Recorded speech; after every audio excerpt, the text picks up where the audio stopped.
ದಕ್ಷಿಣ ಕನ್ನಡ ಜಿಲ್ಲೆಯ ಅರಣ್ಯದಂಚಿನ ಪ್ರದೇಶದಲ್ಲಿ ಕಾಡಾನೆ ಉಪಟಳ ಜಾಸ್ತಿಯಾಗಿದ್ದು ರೈತರು ಮತ್ತು ಸಾರ್ವಜನಿಕರು ಭಯಭೀತರಾಗಿದ್ದಾರೆ.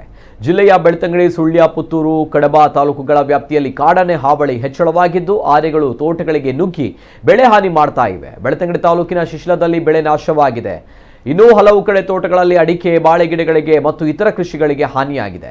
ಈ ಬಗ್ಗೆ ಎಚ್ಚರ ವಹಿಸುವಂತೆ ಅಧಿಕಾರಿಗಳಿಗೆ ಸೂಚನೆ ನೀಡಿದ ಅರಣ್ಯ ಇಲಾಖೆ ಸಚಿವ ಈಶ್ವರ್ ಬಿ ಖಂಡ್ರೆ ಸೂಚನೆ ನೀಡಿದ್ದಾರೆ.